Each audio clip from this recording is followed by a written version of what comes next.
Star Wars Celebration Chicago was exactly 1 week ago last weekend rather, and we are going to talk about all the big news and all the happenings coming out of that celebration. What is going on out there, guys? It's your boy Tommy on the spot. Thanks so much for checking us out here today on Disney 101, and coming to us from Orlando, Florida live is my co-host Steve. Steve, how are you doing today?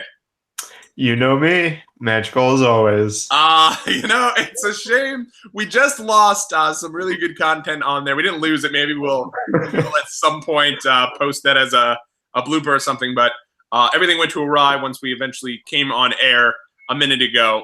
We thankfully have this as an unlisted feed today, because if not, it would have been quite embarrassing. But we're back again. Everything seems to be working out. And Steve, how is your weekend going so far? So far, so good. We have maybe some plans to go, actually maybe out blueberry picking or something later on today. But other than that, low key. Oh, that's very cool. Yeah, no, and really before we get things rolling here, obviously, if you are out celebrating the holiday of Passover, or if you are getting ready to celebrate Easter, happy holidays to all. If you aren't, though, no big deal. Obviously, I hope everyone is having a very good weekend.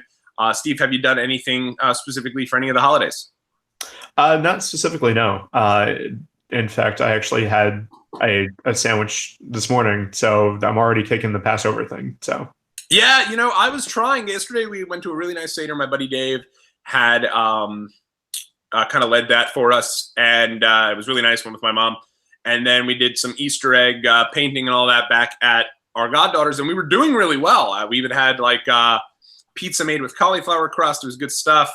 But it isn't going to work because Easter tomorrow, there's going to be lasagna and a whole bunch of, everything. So probably last 2 days, but that's about it. But, for those who are celebrating again, I hope everyone has a very happy holiday. And I know it's a very religious one as well. So if you're doing that and that's your jam, I hope you enjoy. Speaking of things that we did enjoy, Steve, did you get a chance? And Adam, who was nice enough to join us last week, kind of alluded to this, and I don't think he knew what it was called, but it was the Star Wars Celebration. Have you been following this at all last weekend? I saw a few of the highlights, a few of the big stories that came out. I wish I had the time to sit down and watch a lot of the stuff, because I know there were a lot of big announcements, a lot of big panels and stuff like that. Unfortunately, this week has been kind of busy for me personally, kind of ramping up for the home stretch here school-wise. Gotcha. But I do know that there were a ton of big announcements that came out of it. Absolutely, and it's something where I ended up just kind of going down a rabbit hole, because when we finished up recording last week, I was like, all right, let me tune in and check it out for a few minutes and kind of see where it's at, kind of see some of the announcements really pertaining to the theme parks and everything to that extent. And then it was just like one thing after another. The way they described everything that was unveiled, you had a panel that was specifically about the Star Wars theme parks. Then you had a panel specifically about the show coming to Disney Plus. Then you had a panel about the Funko Pops. They had so many things that were going on that if you went to that live, I'm quite jealous of you, because it looked like the coolest thing ever. Oh yeah, absolutely. Yeah, this is definitely and the fact that it is a convention essentially, dedicated to just Star Wars, it is unbelievable. I saw a lot of great costumes and cosplays and stuff. A lot of so just absolutely phenomenal stuff. Yeah, no, it was. It looked like just so much fun, and I'd say, I guess we could talk about some of the things. I guess we could kind of talk about it from a theme park perspective first. It looks almost like they're taking a page, and I hate to even bring up the other park, but it looks like they're taking a page a little bit out of Harry Potter world by bringing the blue and green milk to the parks. Have you heard about this? Yes, I have. And actually, if you follow us over on Instagram, Disney 101 Pod, I put up a bunch of photos and news bits kind of as they were unveiled last week during the celebration, and they're going to be doing the blue and green milk. It appears these will be non-alcoholic beverages, which was a couple folks got in touch with me to ask if these were going to be alcoholic or non-alcoholic. I'd assume non-alcoholic beverages. There's a good chance that there might be a non-alcoholic and an alcoholic version. But I would say, if you're going to have to pick one or the other, you would probably go non-alcoholic, just because it is something that's kind of widespread and deeply rooted in Star Wars kind of metaculture. So, it's like having the butterbeer at Hogwarts that is non-alcoholic.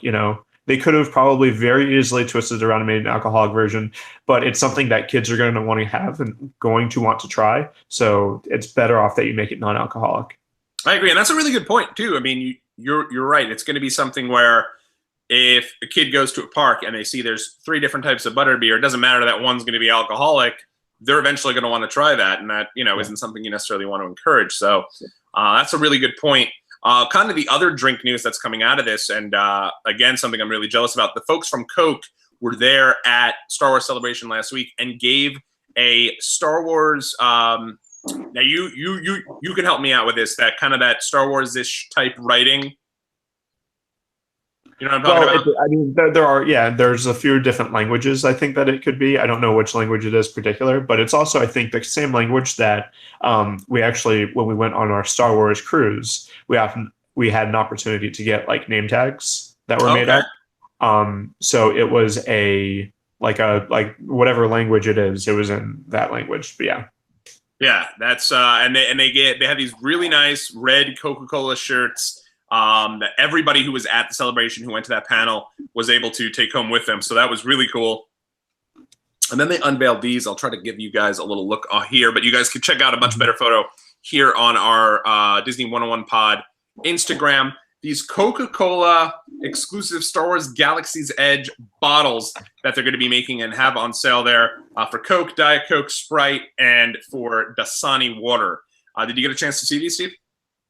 I did, yeah. They look really cool. I'm trying to wean myself off of soda, but I might have to get one of those bottles just to get it. 100%. Yeah, I'm not a big soda drinker myself these days, but I will probably, during my stay at, kind of down in Disney, it is going to be something where they're going to be on sale, and it's going to be something I'm probably going to want to have at least one of each one, just because they look so cool. And, it is something, one of the things, with that Coke shirt, and later on, some of the Funko Pops they had on sale. It's the type of thing where literally, and because I went on to eBay pretty much that evening and kind of just for my own, for what I thought would be fun, went on there to see what was there. With all the exclusives that are on sale at the Star Wars Celebration and the Coke shirt, not to be completely skeevy, but like if you went down there and decided to pay to go to Chicago and went there, you can make a solid amount of money back by just getting that stuff and reselling it all on eBay. Oh, I mean, yeah, and it's the same thing with other, convention-specific stuff or some sort of event-specific stuff. There's always a market for that. Absolutely, because the Funkos that they had that were on sale yesterday, that were last week, that were convention-specific. It was a set of 4 blue chrome Funko Pops, only available at the convention. One was Yoda, one was Boba Fett, one was Chewbacca, and one was a Stormtrooper. And then they also had the Star Wars Celebration specific Episode 1, which is like, suddenly Episode 1 is getting everyone's really excited about Episode 1 again. Like there seems to be a lot of pub on Episode 1. They had the guy from Funko there who actually said that Jar Jar Binks Funko Pop was like the most successful Funko Pop they had ever had for Star Wars. And so they put out a Darth Maul and a Watto Star Wars Funko Pop from commemorating Episode 1 that was specific to that Star Wars Celebration. So right there you had 6 different Funko Pops that were just specifically to the Star Wars Celebration. Yeah, and we saw a lot of that back in the old days of the Star Wars weekends that they used to have a few years ago here at Hollywood Studios at Disney World. It was a similar thing where they had like event exclusive stuff and Disney, like the Star Wars weekend merchandise exclusive stuff. And you had to line up for a couple of hours just to get into the place. And then by the time you got into it, whatever was left over was, usually like crazy, like marked up and stuff. And then, if you looked on eBay, it was again marked up 2 or 3 times the amount. So there's never a shortage of that opportunity. Yeah. So did Disney even mark them up? I don't think it did, but because it's event exclusive, it's going to be a little bit more expensive than your average stuff. Right. Of course.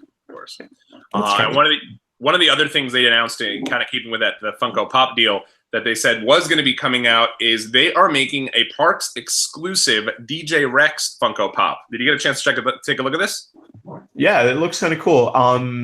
Where do we know where DJ Rex is coming from yet? Is he? I think it's from the new movie, maybe, or is it from the attractions? I think it's from the attractions, because they also unveiled that there is going to be a DJ Rex animatronic. Okay, yeah, that will be a part of the new ride. Right. There's a I don't have a picture of that, but they did say that they're going to have DJ Rex animatronic, who's going to be a part of things. There's also going to be a Hondo animatronic that's really going to be a part of the Smuggler's Run attraction. That looks really cool. So it's going to be. It seems like it's going to be really nice, and a lot of the things that they're going to be doing. Oh, got it. So DJ Rex will be returning to the Cantina at Star Wars Galaxy's Edge, which I think is going to be one of the restaurants over there. Yes, it is. And I did actually hear a rumor, at least it hasn't been confirmed, that when that Cantina opens, it's only going to be serving drinks for the first little while, at least the one over at Disneyland. Really? Yeah, because of probably due to just the overwhelming amount of people that are going to be in it for the first little while. There's a rumor that it was because of budgets, but I would imagine that it's probably more likely going to be just because of the absolute craziness that's going to ensue. So they're probably going to want to have a decent amount of turnover. That makes a amount of sense. So people go in there, you get your drink, and then you're out, and someone else could jump in there. Yeah. As opposed to it being, people go in there to get a meal, they can be in there for 2-3 hours, and then nobody will be able to get in all day. Right, exactly. So, I mean, it's unfortunate. I actually even did hear a rumor that it's because of the fact that it's so small, the max occupancy is around 30. Oh, wow. So drink buyers will also be under a 1-hour time limit. Really? Okay. Yeah, at least that is the most recent, tip that we've gotten. So, I mean, an hour, I think that seems reasonable to me, at least, for, one, you don't want to be, people complain all the time that they spend hundreds of dollars to get into these parks and never really get to do anything. Do you want to be one of those people that spends hundreds of dollars to get into this park and then spends all day in a cantina? Like, come on. Right. No, you're 100% right. It makes sense, but, And did you hear that also? Did you hear who was voicing DJ Rex? I did hear it, but I can't remember who it is now. It is going to be one Paul Rubens, known mostly for the voice and actor that played Pee Wee Herman. So he'll be reprising the role, and DJ Rex will be a big part of the Cantina. And it seems like the Cantina eventually will be a big part of where to eat when you go to Galaxy's Edge and everything to that extent. Oh yeah, absolutely. Yeah, I mean, and I think you're going to want to experience all of it. And I think this is where we're going to be able to get the blue milk and stuff. Exactly. Yeah. They also announced that one of the things will be it'll be a real immersive type attraction that'll be having there. Did you hear about this? Where basically the end of the attraction will change based on how you do on the attraction? Yeah, I did hear about that, and that is really exciting. Yeah, this is the Millennial Falcon attraction, and it's something that I've been talking about since I started going to the parks, particularly for Mission Space. Yeah, and I don't like that there's no failure. You could fail the mission, and not like the thing's going to go up in flames and you're dead, but it would be nice if they were like, sorry, you failed. And instead they help you out and they get you through it. And I get why they do it, but it's kind of cool that like this entire hallway is going to change based on how you do with your mission during the Millennial Falcon attraction. Yeah. Now, I mean, with the thing, just because, as an aside, with the theming of Mission Space, it kind of makes sense that there's nothing as a result, because the whole thing is that you're themed around a training exercise. You're not actually going out to Mars and that kind of thing. But in the Millennial Falcon, in this ride, in the attraction, you are actually doing whatever missions are set out for you. So it does make a lot more sense that whatever happens as you're going through it, the end could change, and that's really cool. Yeah, I'm a little interested / concerned on how this will work. This feels like the type of thing that either the attraction is going to be down quite a bit when it first starts, because that'll kind of malfunction? Well, so what I imagine it's going to be is that because of where we've kind of seen that where it's going to be the exit corridor is going to be one of those corridors that you kind of see in the Millennial Falcon, Mm. and it's probably going to be all digital effects and stuff where you might be walking down a tunnel that is completely like digital, and based on how well you did, the digital scenery might change. So that's the way that most attractions are kind of leaning towards nowadays, where they're going more for the screens and that kind of thing, as opposed to your, more analog effects, Right. for lack of a better word. Like it's probably going to be something like that. Of course, screens also can malfunction, but that's the way I envision it, at least based on all the concept art and stuff.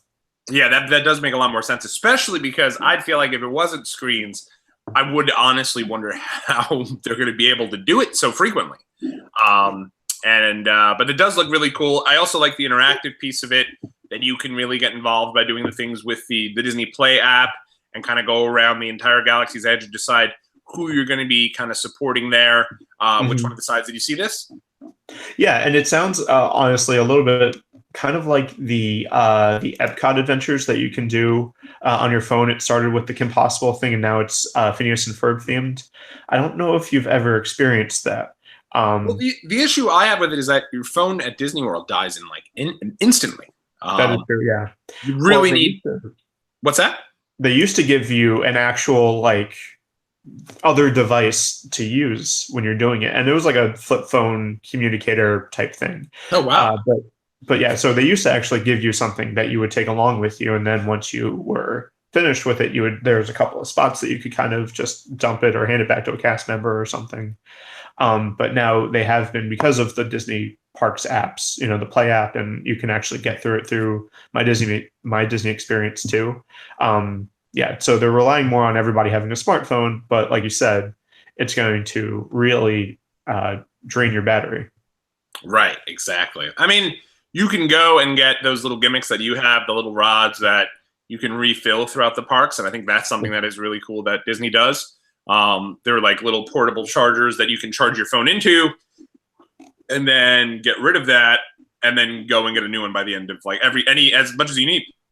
Yeah, so the fuel rods that you're talking about, they're I think $30, and they actually come pre-done with a couple of different chargers. So right off the bat, it's kind of self-contained, and that's all you really need. It comes fully charged, and then while you are throughout the parks, if for some reason that fuel rod dies, you can go to another fuel rod station, swap it out for a fresh battery, or if you don't need to, you can also just take it home, charge it yourself, and then bring it back to the park too. Pretty smart. I mean, it's really good stuff. It's something that really does, in my opinion, it does a really good job in being able, because then you're at least able, because I feel like so many people depend on their phones so much when they go to Disney. You're constantly taking photos. You're constantly doing your Fast Pass right on your phone, your reservations right on your phone. So you really need a smartphone if you're going to Disney World, and this is only going to add to it, the Disney Play app, where you'll basically be able to decide whether you're going to be helping the First Order or the Resistance through the data pad, and then kind of running around doing different things to that extent, as you said, throughout your stay there. So it's really, really innovative stuff. Oh yeah, really cool. And I love that there are, you kind of need other stuff to do besides the attractions, especially if you want to get that level of immersion. So it's really cool opportunity to have something that's going to kind of take the stress a little bit off of all the other stuff that's going on, because it's definitely something that's going to be appealing, especially to a family, or a family with smaller kids that maybe they're not going to be tall enough to ride some of these rides, and still kind of say, oh, but we can do this really awesome thing too. So right, yeah, because I mean, it seems like there's two rides, right? It's Millennial Falcon and Smuggler's Run. Yeah, and yes. Well, no, I think the Millennium Falcon is the Smuggler's Run, but then there's the Resistance. Okay. Yeah. But yeah, no, I mean, really good stuff. It's definitely something I'd love to go in the future. I mean, they also, the amount of merchandise they have, where people can go. And I mean, this is also, I mean, in my opinion, I think that, not to continue to give them so much credit here, but I think Universal really kind of changed the game with the Harry Potter world. And I think you're seeing that a lot of that stuff really kind of coming to Star Wars land. The idea that You can go ahead and you could get specific lightsabers that are like over the top and like legacy lightsabers, and you can do things with these lightsabers and turn them around. You can go and buy the costumes, and they all come with belts to hold the lightsabers in there. And now you've also got obviously the green milk, the blue milk. It's very similar to a lot of stuff that's down there in Harry Potter Land. Oh yeah, absolutely. Yeah. And I think they kind of, Disney was waiting for this kind of opportunity to find this property, that is going to be that they are able to do that with. They can kind of do it on smaller scales with some of their other, properties and like, stuff like that. You can do the dressing up like a princess or a pirate or, whatever. But to take something that has this level of immersion and, this is one of the few times where Disney is taking a page from someone else's book rather than the opposite, because a lot of times Disney is the front runner and then other people kind of take what they did and change it and, kind of adapt it to their level. Where this is, I think you're absolutely right, where they took that Wizarding World experience and said, we can totally apply this to Star Wars and knock it out of the park. Of course, one thing they probably could have even done if they wanted to take it a step further was add another attraction that was a Star Wars attraction and connect it to a park, another park, and make you get the park hopper in order to ride it, similar to how they do it. You could, but one of the upshots of Universal Studios is that they are so close to each other, where you can walk. You kind of walk down City Walk, and then you can split, and you're either going to. It's almost like Disneyland, or maybe they could have done something similar at Disneyland. They could have probably done something there, but I don't think they could have done something like that at Disney World without it being a long ride. You can maybe have two things on opposite sides of the one of Hollywood Studios and maybe do it that way. Right. But it would be a long trip. Yeah, in order to do that would have be like a 20-minute ride if you were going to do it. But yeah, really cool stuff. Is there anything else you wanted to touch on Star Wars Celebration before we kind of move along? I am excited. They released a trailer for a few different things. So you kind of glanced on The Mandalorian, which is going to be a new series coming to Disney Plus. Of course, the trailer for Episode 9. There were two other things. A very immersive video game that seems to people have kind of been waiting for a single player experience for Star Wars because we haven't gotten one in a few years. So that's really exciting. And then also the next season of Star Wars Clone Wars, which is especially if you're into the expanded universe, or even just you're a big fan aside from anything that's above and beyond the movies, a lot of people are really excited about the Clone Wars TV show coming back too. Yeah, and it's funny, in one of the battles I was listening to, it does seem like they have not ruled out that this doesn't seem like this was the last Star Wars movie. It feels like this is the last episode in that saga, but that they are going to continue those types of spin-off movies and TV shows and different things to that extent. Yeah, and I think it's a smart idea to hold out, to say this is going to be it for the, like we've kind of been saying, the Skywalker saga, and let that be itself. Let these characters kind of go and ride off into the sunset, and then we can look into kind of the expanded universe of, even Star Wars, even Rogue One was new characters. It was in the same universe, and they still had a very important part to the Skywalker saga, but you can kind of have all these other movies be standalone and kind of just set in this universe, because there's so much more in this galaxy to explore, and there's so much intricacies and all of that stuff to go on, that I think people are more interested in visiting all of those other different places. Yeah, no, for sure. And I mean, it's one of these things we can definitely, we're going to be, and we were going to announce this at the end, but we can also say here, we're going to be doing an Avengers preview on Monday afternoon. So when you're coming home from work and doing your thing, jump on with us. We'll be talking about all things Avengers, getting excited, doing that whole thing.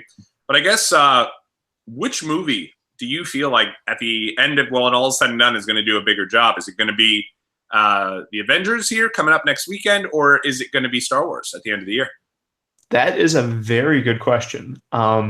I hadn't really thought about it that much, but you're right that the end game, both of them they're not certainly not going to be the last movie of their kind, knowing Right. that we have all these other movies from Marvel coming down the pike, and we know this isn't the end for Star Wars, considering everything.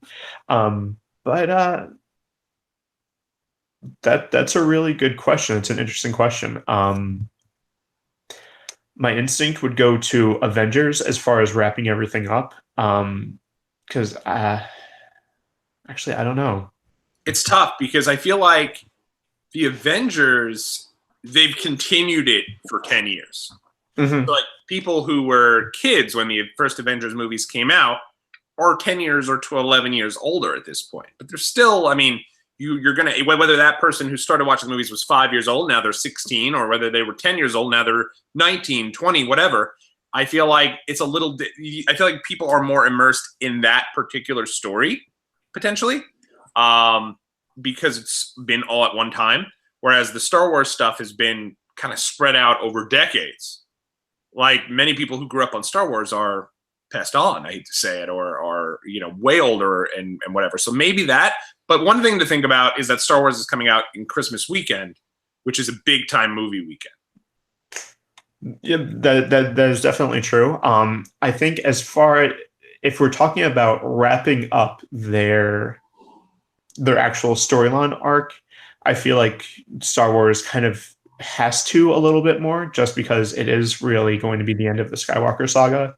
Whereas with the Avengers, there are, from what we've known based on the other movies that are going to be coming out, there are going to be certain characters that we know survive, and certain characters that we know are going to have their storylines move on. So I'm sure there's going to be some of that happening in Endgame, where some of Endgame is going to kind of be the pass the torch moment of, the old Avengers, the original Avengers, kind of passing the torch to the new Avengers.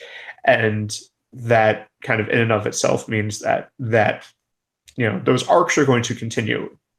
But Right. with Star Wars, it's a little bit more urgent that all of these loose ends get tied up. Yeah. I mean, it'll be interesting. Excuse me. It'll be interesting to see.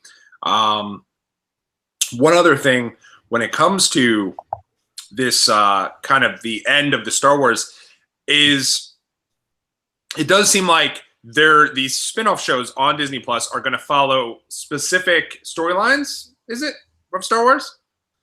I mean, probably, it's all going to be canon within the expanded universe now. There was all the other old books and a lot of other stuff that was originally part of the canon, but has since moved on.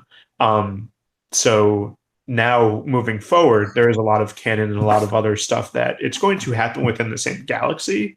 But we haven't really gotten a whole lot of details about who the main character is, what they're going to be going through, what time it's going to be set, at least to my knowledge. Yeah, I think so. So anybody, it's going to definitely happen within the same galaxy. It's just timeline and when it's going to be happening. If it's going to be happening post Episode 9, or sometime in between the Clone Wars, or what's going on in between like Episode 3 and 4, don't really know a whole lot. Do you feel like with Disney parks coming out with Star Wars Land in both Land and World before the Star Wars movie, do you think that'll have an impact on the excitement level over the movie itself? I think, I mean, it's definitely, all things considered, everything is gearing up, and Star Wars is at the peak of its popularity right now, Right. because of the parks stuff coming out, because of Episode 9 coming out, all this other stuff that's coming out. So we're definitely talking about ever since Disney purchased Star Wars, we've been in the middle of this renaissance of Star Wars stuff. So I think right now it's definitely at its peak, and it's only going to get higher from here.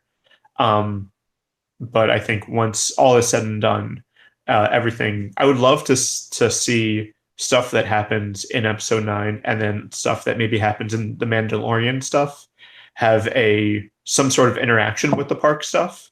I don't know what that would look like, but I would love for there to be an interaction between the two. Absolutely. Yeah, no, I agree. And one of the other things, obviously, that they're doing this year and continuing to kind of expand Hollywood studios isn't only Star Wars Land, but it's also, I guess, kind of Mickey and Minnie's Runaway Railroad is also coming to Hollywood studios. It is. Pretty soon, right? Before the end of this year. It was supposed to be this year, but they actually just, it sounds like they've pushed back opening to the spring of 2020. Oh, which is tough. Well, you know what? At the end of the day, I think that would have been a good attraction to have unveiled now, simply because it would, kind of take some people away from the massive amount of people that'll be in that park for the Star Wars Land. But at the same time, I guess you can't have it all at one time.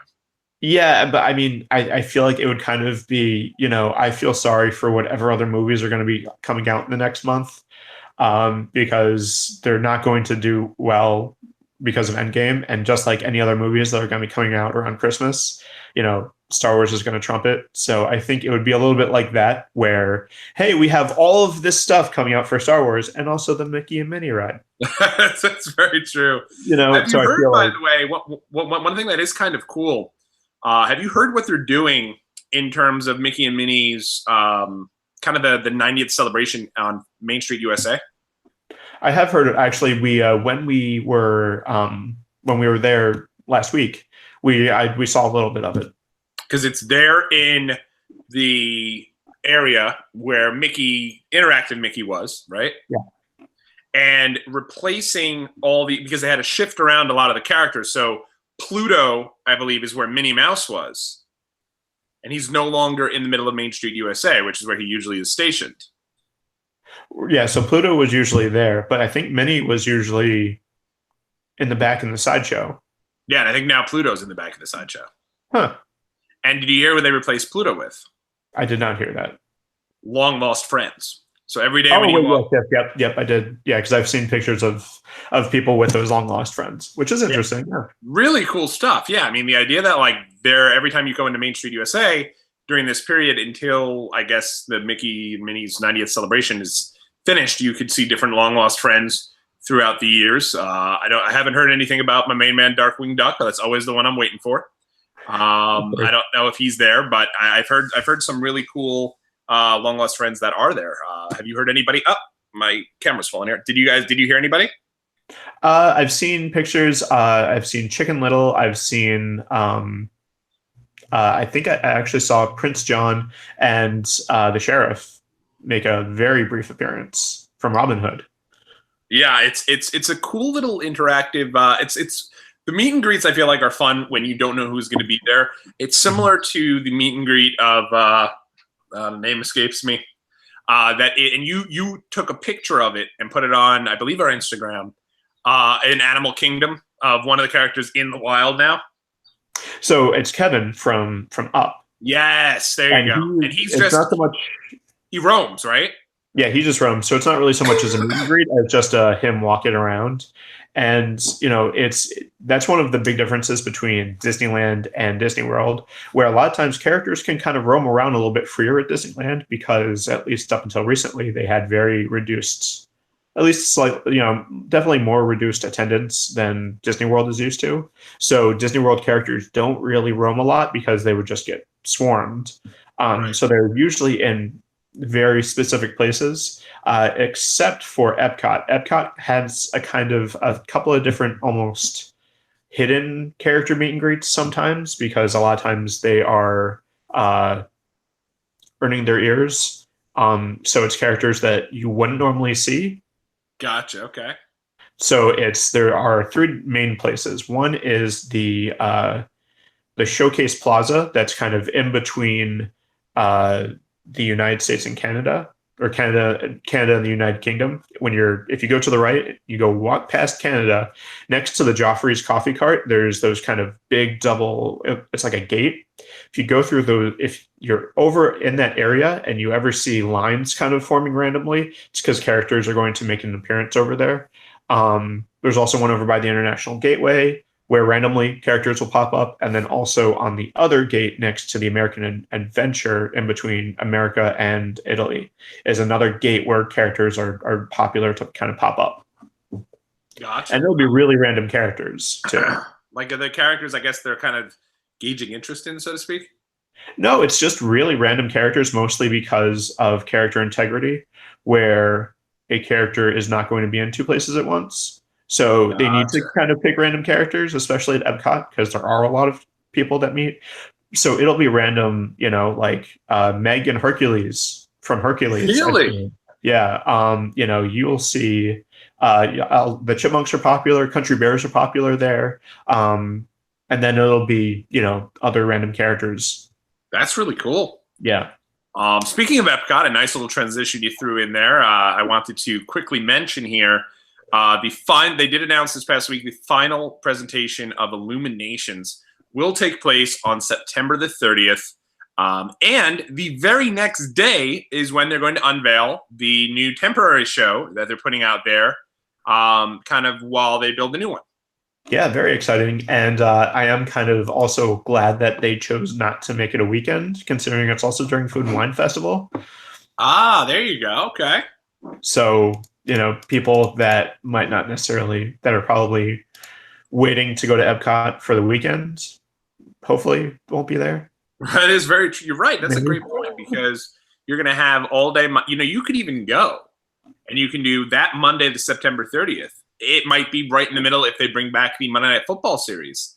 You might be able to go and do that as well and go eat all those foods and do that whole deal and then walk right over and do the thing. I am trying right now to see if it is going to be something that I'll be able to pull off and get down there for that, because I'd love to see it one more time in person. It's the first show that I saw, the first fireworks show I saw in my return to Disney, my first time going back in many years. I'd gone in 2001, then I stopped going for 12 years, and then returned as an adult to visit Steve in 2013. And the first show we saw was the Epcot show, I believe, because I think we did Epcot the first day we got there. That sounds like something that we would do. Yeah. So. So, and I'd like to go there and then return there the next day to see the new show as well. So hopefully we'll be able to do that. If not, Steve, you may have to spend Monday and Tuesday night at Epcot. Oh darn. I think you'll survive. Is there anything else news-wise you wanted to touch on here? I think that's a lot of the big stuff that came out this week was around Star Wars. Absolutely, yeah. And definitely keep it locked here to Disney 101. We have a lot more fun stuff coming up. Steve, you recently just booked a cruise, if I'm not mistaken, that we were going to go and chat a little bit about, hopefully tomorrow morning, an Easter edition of Disney 101. And talk about that cruise. Do you want to give anyone a teaser as to what cruise you booked? Well, so we booked the 5-night Bahamian cruise, sailing out of Port Canaveral on July 7th. There you go. Don't give us any details. We're gonna go through the details. Okay. During our talk about it, but let us know in the comment section what you guys are looking most forward to about Star Wars stuff that we got coming out of the Star Wars Celebration. I'll give a quick plug over to our friends over at the Happy Haunts. Recently found these guys this week. They're a great little YouTube channel. Check them out. They actually went to the Star Wars Celebration Chicago 2019. They have a live vlog up there. I'm a huge fan of live vlogs, and they did a good job there. So check them out. And I think that's about going to do it for us today. Is there anything else you wanted to add, Steve, before we get out of here? No, just, as always, everybody have a magical week, and we'll see you real soon. All right. Take care, everybody, and we will see you sometime, hopefully tomorrow.